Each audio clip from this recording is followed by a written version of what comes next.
नमस्कार दोस्तों, स्वागत है आपका मेरे YouTube चैनल GS.Educare में। मित्रों, अभी तक आप नए हैं तो प्लीज़ मेरे इस चैनल को सब्सक्राइब कर दें, लाइक कर दें और शेयर भी करें। वीडियो को देखे होंगे कि आप कुछ अंतराल पे जा रहा है। मैं बार बार बता रहा हूँ कि मेरे कुछ चैनल्स में दिक्कत आ रही, पता नहीं क्यों अपलोड नहीं हो रहा है, फिर ऐप्स भी कुछ काम नहीं कर रहे हैं। लेकिन जल्दी इस समस्या का निवारण हो जाएगा और प्रॉपर वे में वीडियो डेली अपलोड होता रहेगा। तो ये कंटिन्यू अपलोड होता रहेगा। जैसे टेक्निकल जो हमारी फॉल्ट है दूर हो जाएगी, क्योंकि हमें भी डेली डालने का एक शौक़ होता है, अपना एक पैशन है। तो जैसे ही समस्या का निवारण होता है, डेली बाय डेली जाता रहेगा।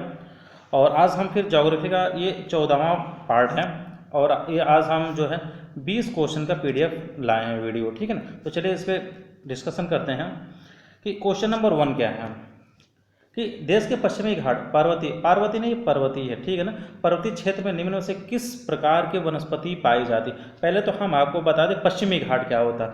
ये हमारा जो भारत है, भारत का ये क्या है, यहाँ से यहाँ पे क्या कहते हैं, ये गुजरात है, ठीक है। और ये क्या है, उड़ीसा, ठीक है ना। ये उड़ीसा है, ये क्या है, गुजरात। इसके यहाँ से यानी ये जो पार्ट है हम क्या बोलते हैं, इसको दक्षिण भारत का पठार बोलते हैं, ठीक है ना। क्या बोलते हैं, दक्षिण भारत का पठार। और इधर भारत का क्या होता है, ईस्ट यानी पूरब होता है, इधर क्या होता है, वेस्ट। तो जो उड़ीसा से लेकर ये तमिलनाडु, ठीक है ना, ये जो पार्ट है इसको हम बोलते हैं पूर्वी घाट।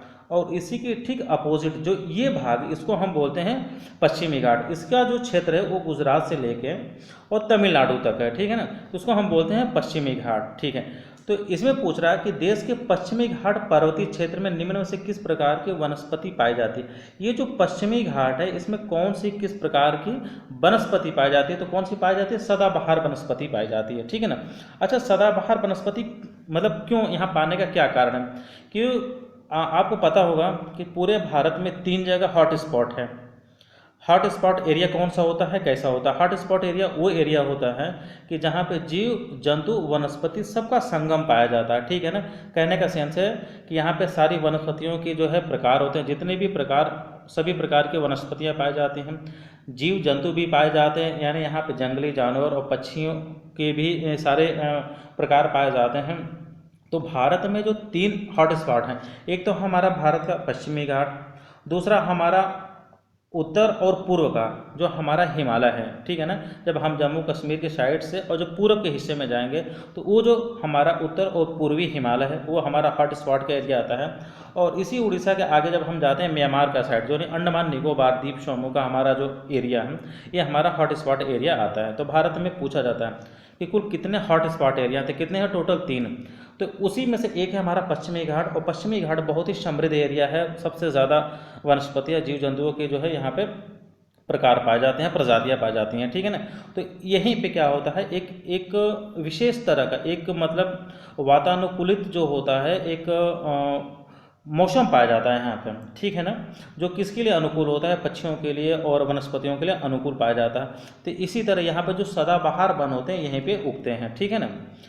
चलिए नेक्स्ट की बात करते हैं, क्वेश्चन नंबर 2 के। ये क्या है, देखिए ये बहुत महत्वपूर्ण। भारत में तेंदुपत्ता का सर्वाधिक उत्पादन करने वाला राज्य निम्न में से कौन सा। तेंदुपत्ता की बात कर रहा है, तो सबसे पहले जान लें कि कहाँ पे सबसे ज़्यादा होता है, तो छत्तीसगढ़ और मध्य प्रदेश में सबसे ज़्यादा उसका उत्पादन होता है। तो छत्तीसगढ़ ऑप्शन में नहीं है, मध्य प्रदेश है। तो MP में होता है, और आपका कहाँ पे होता है, छत्तीसगढ़ में सर्वाधिक क्या होता है, उत्पादन होता है, ठीक है ना। अच्छा, इसका जो तेंदु का पत्ता होता है ये किस काम आता है, किस काम आता है, बीड़ी उद्योग के काम आता है, ठीक है ना। ये बीड़ी जो लोग बीड़ी पीते हैं ना, वो बीड़ी का जो पत्ता होता है वो तेंदु का ही पत्ता होता है। तो तेंदु का पत्ता बीड़ी उत्पादन के या बीड़ी उद्योग के लिए काम आता है। और इसको हम हरा सोना या ग्रीन गोल्ड के नाम से भी हम जानते हैं। किस नाम से जानते हैं, ग्रीन गोल्ड, ठीक है ना, हरा सोना के नाम से हम इसे जानते हैं। और ये बहुत ही महत्वपूर्ण है कृषि एग्रीकल्चर के उद्योग से, क्योंकि एग्रीकल्चर में जो सबसे ज़्यादा अगर हम कमाई कर सकते हैं तो तेंदु पत्ता भी उनमें से एक है। और तेंदु पत्ते के उत्पादन के लिए जो छत्तीसगढ़ और मध्य प्रदेश सर्वाधिक उत्पादन करता है और पूरे भारत में इसकी सप्लाई करता है, ठीक है।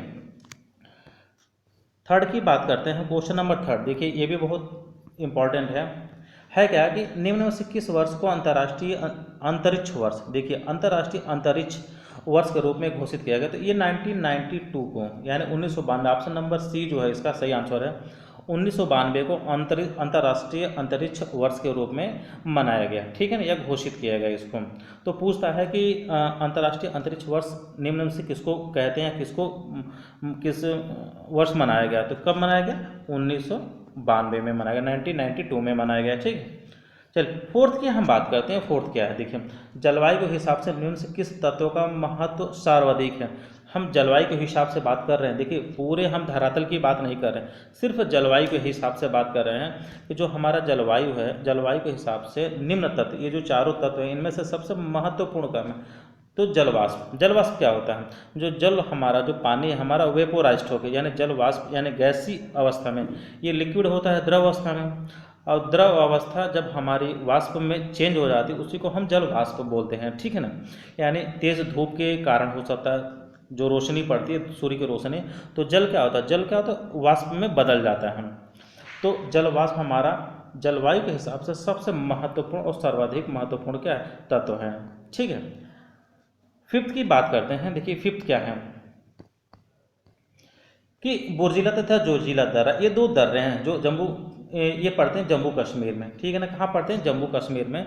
एक होता है बुर्जिला दर्रा और दूसरा है जोजिला दर्रा, ठीक है ना। ये दोनों बहुत ही महत्वपूर्ण दर्रे हैं और जो जम्मू कश्मीर में पड़ते हैं, जो, ठीक है ना, श्रीनगर और जम्मू को जोड़ने में जोजिला दर्रा काम आता है। तो ये दोनों दर्रे पूछते हैं, हमेशा मिलान के लिए भी पूछता है, न्यूक्लियर भी पूछ देता है कि ये दोनों दर्रे कहाँ पे हैं। तो ये दोनों दर्रे कहाँ पे? जम्मू कश्मीर में हैं, ठीक है। चलिए क्वेश्चन नंबर 6 की बात करते हैं हम। 6 की क्या है कि पंजाब तथा हरियाणा के मैदानी भाग में स्थित बाढ़ के मैदान को निम्न में से किस नाम से जाना जाता है? देखिए, जो पंजाब और हरियाणा है, पंजाब हरियाणा में कितनी नदियाँ? टोटल 5 नदियाँ हैं, ठीक है ना। टोटल कितनी नदियाँ हैं? 5 नदियाँ हैं। तो ये जो पांचों नदियों का संगम होता है उसको हम बोलते हैं पंजाब। अच्छा, पंजाब, पहले पंजाब का मतलब हम समझाते हैं। देखिए, पहले होता है पंज। पंज मतलब होता है 5। आब मतलब होता है क्या? पानी, ठीक है ना। तो 5 नदियों का पानी, ठीक है ना, 5 नदियों का संगम किसको बोलते हैं? पंजाब को बोलते हैं। तो पंजाब और हरियाणा का जो मैदानी भाग है, और मैदानी भाग में जो स्थित कौन सा स्थित भाग है? बाढ़ का मैदान, जहाँ पे बाढ़ आती है, इनको हम किस नाम से जानते हैं? तो बेट्स के नाम से जानते हैं। किसके नाम से? बेट्स के नाम से। ये देखिए बहुत ही महत्वपूर्ण, हमेशा पूछता है। तो किस नाम से? ये बेट्स के नाम से जानते हैं, इसको याद कर लीजिएगा। चलिए 7th की बात कर, देखिए तो बहुत ही महत्वपूर्ण है। गोल्डन ट्रायंगल, स्वर्णिम त्रिभुज के बारे में कौन सा कथन सत्य है? ये सही पूछ रहा है, कौन सा सही है। चलिए बात करते हैं। ऑप्शन नंबर 1 है कि यह विश्व का महत्वपूर्ण अफीम उत्पादन क्षेत्र है। बिल्कुल सही बात। अभी हम बताएंगे कि सबसे महत्वपूर्ण और सबसे बड़ा उत्पादन अफीम का कैसे है, ठीक है ना। तो पहले तो हम ऑप्शन के अकॉर्डिंग बात करते हैं, तो ऑप्शन नंबर ए भी सही है, क्योंकि ये पूरे विश्व में सबसे बड़ा अफीम का उत्पादन क्षेत्र है। और ये कौन कौन सा क्षेत्र आता है हम आपको बताते हैं। इनके तीनों कोण थाईलैंड, लाओस और म्यांमार में पड़ते हैं। देखिए 3 देश हैं, तीनों को मिलाकर हम गोल्डन ट्रायंगल के नाम से जानते हैं। अभी हम बताएंगे। तो तीनों देशों का एक कोण बनता है, ट्रायंगल बनता है, ठीक है ना, ऐसे। तो ये भी बिल्कुल सही है, ऑप्शन नंबर बी भी सही है।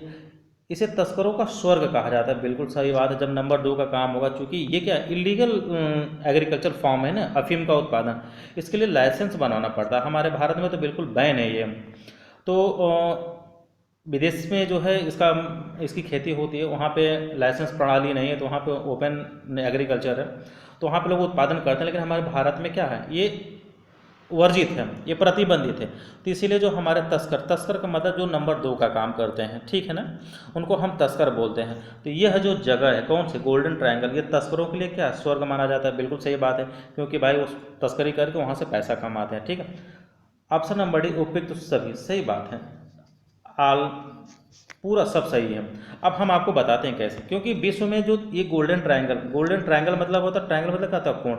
ये 3 देश हैं। यहाँ पे क्या है आपका? जैसे थाईलैंड है, ठीक है ना, और यहाँ पे क्या है आपका? म्यांमार है। यहाँ पे क्या है आपका? लाओस है। ये तीनों देश का जो बॉर्डर है, यहाँ पे सबसे ज़्यादा अफीम का उत्पादन होता है। ये हमारे पूर्वी एशिया में पड़ता है, ठीक है ना। एशिया का जो पूर्व का हिस्सा है, पूर्वी भाग पड़ता है, तो जिसको हम क्या बोलते हैं? दक्षिण पूर्वी एशिया बोलते हैं, ठीक है ना। दक्षिण पूर्व जो एशिया का भाग है, ये आपका म्यांमार हो गया, थाईलैंड और लाओस, ये तीनों देश का जो बॉर्डर पड़ता है, यहाँ पे सबसे ज़्यादा अफीम का उत्पादन होता है। और यहीं से पूरे विश्व में क्या होता है?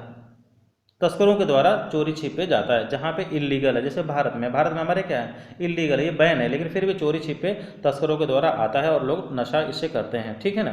तो ये इसमें क्या है, चारों ऑप्शन सही है। ये विश्व का सबसे महत्वपूर्ण अफीम उत्पादन क्षेत्र है।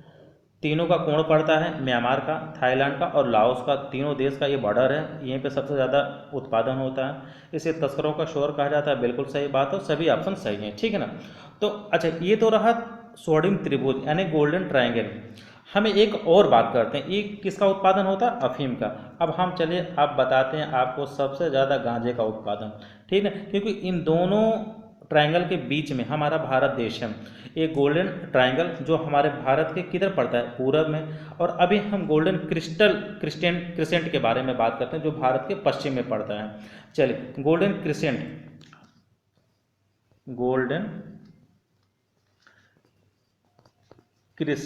देखिए ये इसको बोलते हैं गोल्डन क्रिसेंट।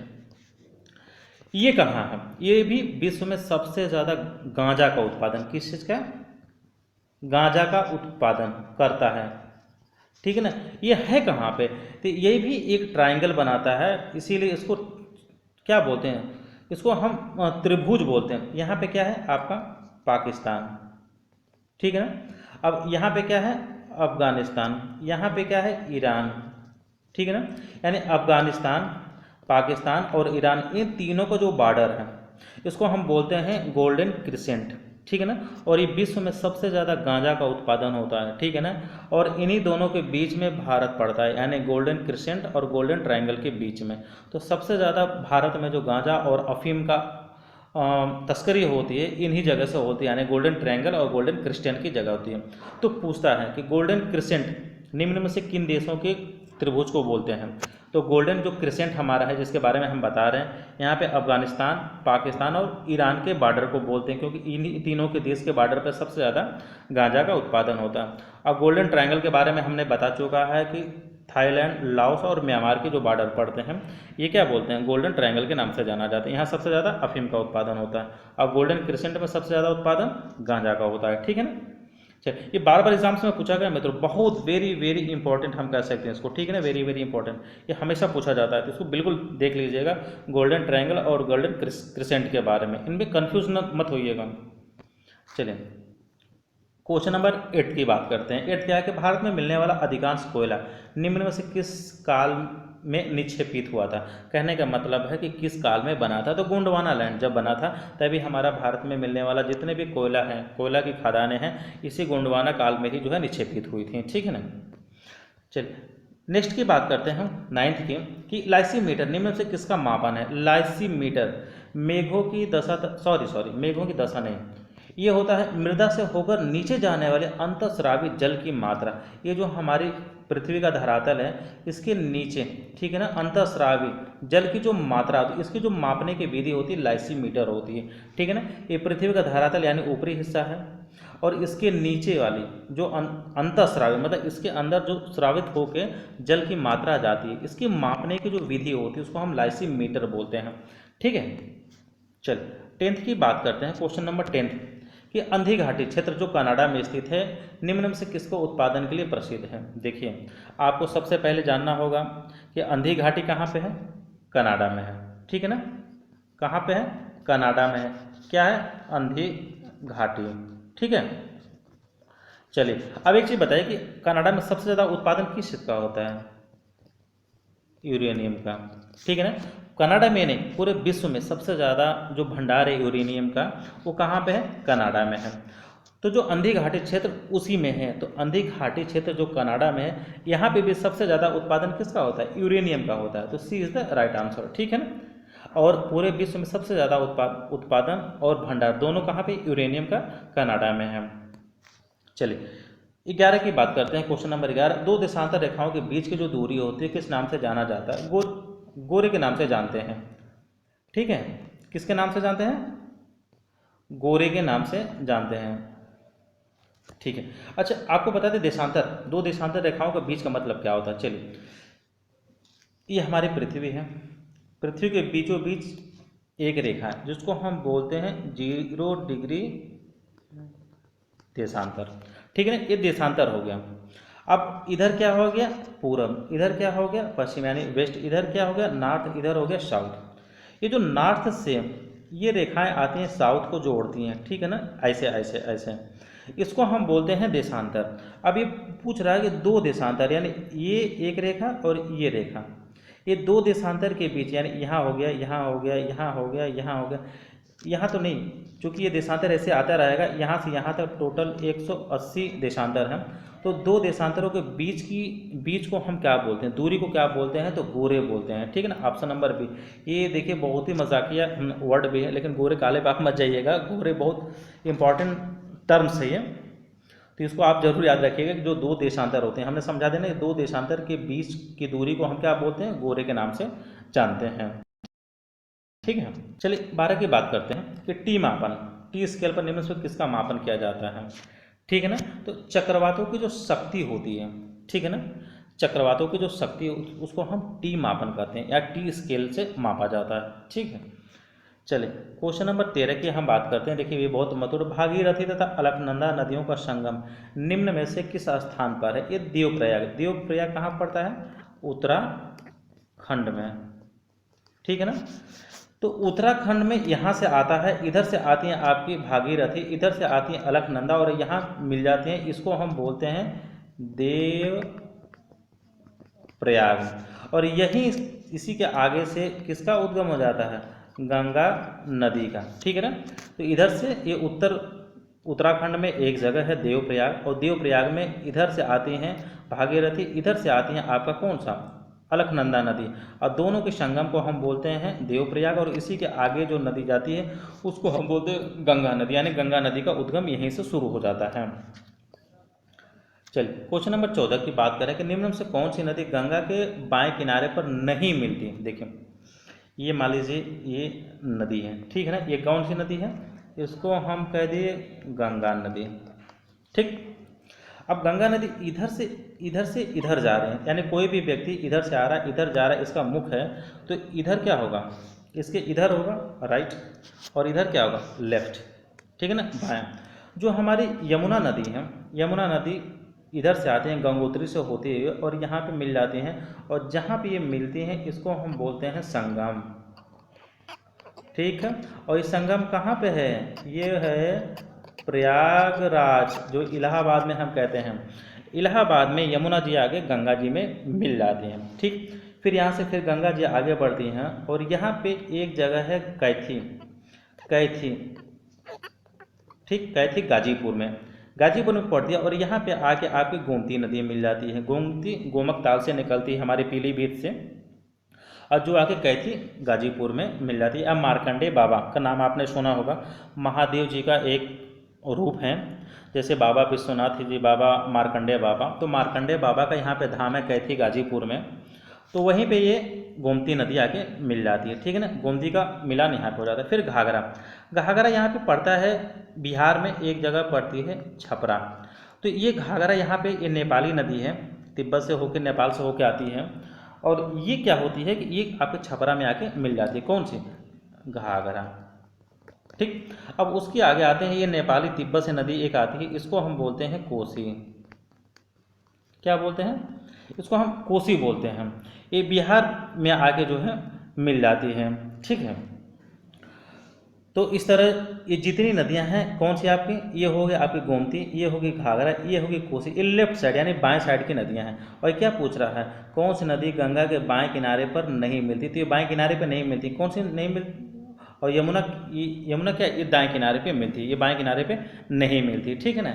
इसका जो सही आंसर है ऑप्शन नंबर ए यमुना हो जाएगा, ठीक। 15, ठीक है, इसकी हम बात करते हैं, किसकी, 15 की, कि इनमें से कौन सी नदी प्रारंभ में अरुण नदी के नाम से जानती थी। तो कोसी, कोसी को हम सबसे पहले अरुण नदी के नाम से जानते हैं, क्योंकि कोसी भी कहाँ से आती है, कोसी नदी है गंगा के सहायक नदी है कोसी, ये आपके बिहार में आके मिल जाती है, इसी के आगे गंगा चले जाते हैं, ये तिब्बत से आती है, तिब्बत होते हुए फिर नेपाल से आके भारत में प्रवेश कर जाती है, बिहार में आके ये जो है प्रवेश करती है भारत में, ठीक है। तो कोसी नदी को हम प्रारंभ में अरुण नदी के नाम से जानते हैं। इसको क्यों जानते हैं, क्योंकि कोसी की क्या है, ये सहायक नदी, उप सहायक नदी है, कौन सी, अरुण नदी, इसीलिए इसको अरुण नदी के नाम से भी जाना जाता था पहले। चलिए 16 की बात करते हैं। क्वेश्चन नंबर 16, किस भारतीय राज्य का आंशिक भाग हिमालय पर्वत के उत्तर में? देखिए ये वो हमारा जम्मू कश्मीर ऐसे है, ठीक है ना, ये जम्मू कश्मीर है JNK। तो हमारा हिमालय कुछ ऐसे स्टार्ट होते हुए नीचे पंजाब, हिमालय, नेपाल में होते हुए ऐसे सिक्किम, अरुणाचल प्रदेश और आपका नीचे चला गया है नागालैंड तक, ठीक है ना। तो इसके उत्तर में पूछ रहा है कौन सा, हिमालय पर्वत के उत्तर में स्थित है तो जम्मू कश्मीर, चूँकि हिमालय यहाँ शुरू होता है आपका और इसके उत्तर में क्या है, जम्मू कश्मीर है। तो इसका सही आंसर क्या होगा, ए, ऑप्शन नंबर ए, ठीक है ना। कि इसका कुछ भाग, पूरा का नहीं, क्योंकि कुछ इधर शिवालिक का भाग है, पंजाब, हिमालय, फिर ये सब क्या है, ये हमारे दक्षिण में भी पड़ते हैं जम्मू कश्मीर के कुछ भाग, लेकिन कुछ आंशिक भाग की बात कर रहे हैं। किसकी, आंशिक भाग, आंशिक भाग मतलब कुछ हिस्सा, तो हिमालय के कुछ हिस्सा उत्तर में भी पड़ता है, ठीक है ना, जम्मू कश्मीर का कुछ हिस्सा उत्तर में भी पड़ता है। चलिए नेक्स्ट की बात करते हैं। 17 क्या, सिजगी। सिजगी क्या है, देखिए ये तो बहुत इंपॉर्टेंट है, ठीक है ना। सिजगी ये बहुत ही इंपॉर्टेंट है, हमेशा पूछता है, ये ज्योग्राफी का बहुत ही महत्वपूर्ण क्वेश्चन है।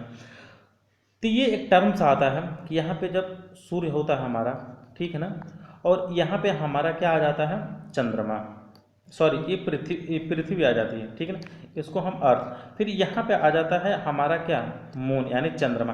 ये तीनों एक सरल रेखा में यानी सीधी रेखा में आ जाती है, इसको हम बोलते हैं सिजगी। तो ये जब ऐसी स्थिति जब भी आती है भौगोलिक दशा में कि सूर्य, पृथ्वी और चंद्रमा ये तीनों एक सरल रेखा में आ जाए तो उसको हम सिजगी बोलते हैं ज्योग्राफी की भाषा में। तो इसका जो ऑप्शन नंबर ए है कि सूर्य, पृथ्वी तथा चंद्रमा की एक सीधी रेखा में स्थिति क्या कहलाती है, सिजगी कहलाती है, ठीक है ना। सूर्य, पृथ्वी और चंद्रमा एक सरल रेखा में आ जाए तो सिजगी कहलाता है। एक भौगोलिक घटना घटती रहती है और ये जब भी घटती है तो इसको हम सिजगी के नाम से जानते हैं। चलिए 18 की बात करते हैं कि निम्न से किसको है, ठीक है ना, मोती की माता कहा जाता है। किसको कहा जाता है, पच्छाब बादल। पच्छाब बादल क्या होते हैं भैया, ये सबसे ज़्यादा बारिश करने वाले बादल होते हैं। जो हमारे यहाँ सबसे ज़्यादा वर्षा होती है वो पच्छाब बादल से ही होती है। तो कई बार पूछता है कि भारत में या फिर कहीं की बात मैं करता हूँ, जो सबसे अधिकांश, सबसे ज़्यादा जो बारिश होती है, वर्षा होती है, वो कौन से बादल करते हैं, पच्छाब बादल के रूप में होती है। जो पच्छाब बादल होते हैं यही सबसे ज़्यादा वर्षा करते हैं, ठीक है।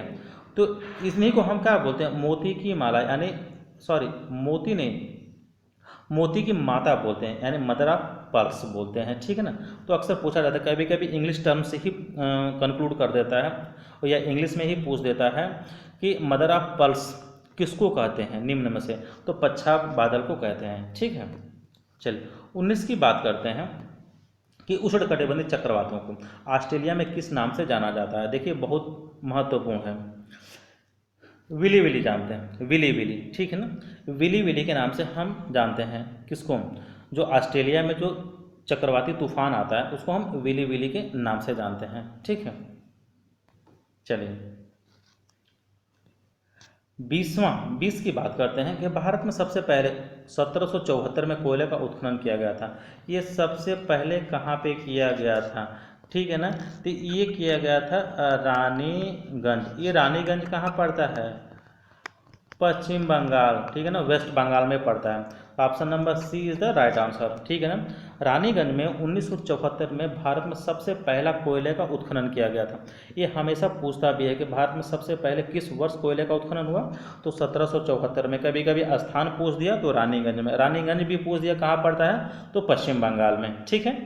चलिए तो ये रहा आज का हमारा 20 क्वेश्चन का PDF, ठीक है ना, 20 क्वेश्चन का वीडियो। नेक्स्ट वीडियो फिर आएगा, इस वीडियो को पूरा देखिए। पूरा देखने के बाद अपना कमेंट मित्रों कमेंट बॉक्स में ज़रूर कमेंट करें। वीडियो कैसा लगा आप ज़रूर बताएं। वीडियो पे नए हैं तो प्लीज़ इसको सब्सक्राइब कर दें, लाइक कर दें और शेयर भी करें। Thank you so much.